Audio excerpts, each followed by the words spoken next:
Ratusan panitia pengawas pemilihan atau Panwasli dari kecamatan dan Gampong di Kabupaten Aceh Utara menggelar rapat konsolidasi dan apel siaga untuk pengawas pemilu 2019. Acara berlangsung di Gedung Olahraga Lok Sukon, Aceh Utara, Minggu 23 Desember 2018.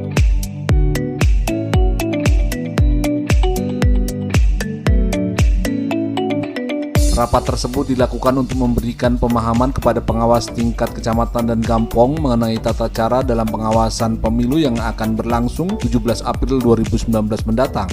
Kegiatan rapat konsolidasi dan apel siaga diikuti oleh 933 pengawas, 81 orang diantaranya pengawas pemilu tingkat kecamatan atau Panwascam dan 852 lainnya pengawas tingkat gampong atau PPG. Rapat konsolidasi dan apel siaga pengawas pemilu sekabupaten dilaksanakan agar para pengawas pemilu mengetahui tugas dan wewenangnya serta bertanggung jawab sesuai yang diamanatkan oleh undang-undang mulai dari proses penjaringan hingga proses pencoblosan 17 April 2019.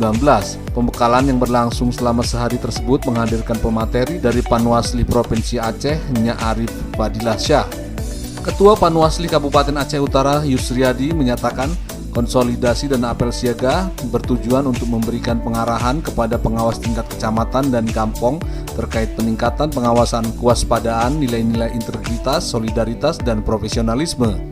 Selain itu, dengan adanya pembekalan tersebut, pengawas pemilu bisa bekerja sesuai peraturan yang berlaku sehingga pelaksanaan pemilu di Aceh Utara berjalan sesuai harapan. Sementara itu, dalam upaya mencegah hal-hal yang tidak diinginkan, Panwas Kabupaten telah melakukan pencegahan preventif. Namun sejauh ini, Panwasli Aceh Utara belum menertibkan alat peraga kampanye yang menyalahi aturan.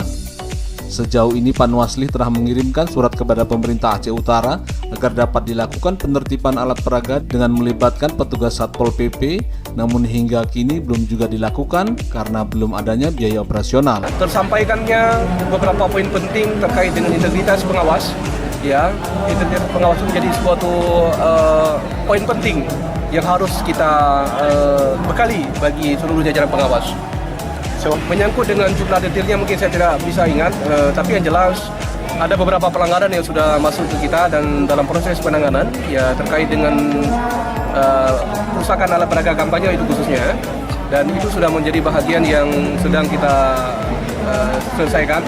Tentu ini mempertimbangkan beberapa ketentuan, salah satunya adalah keterpenuhan syarat formil dan material bagi sebuah pelaporan itu penting, sehingga nanti pada saat diduga ada sebuah pidana pemilu khusus tentang perusahaan APK itu bisa ditindaklanjuti dari kepada tim Gakumdu yang terdiri dari polisi, jaksa, dan Panwaslu.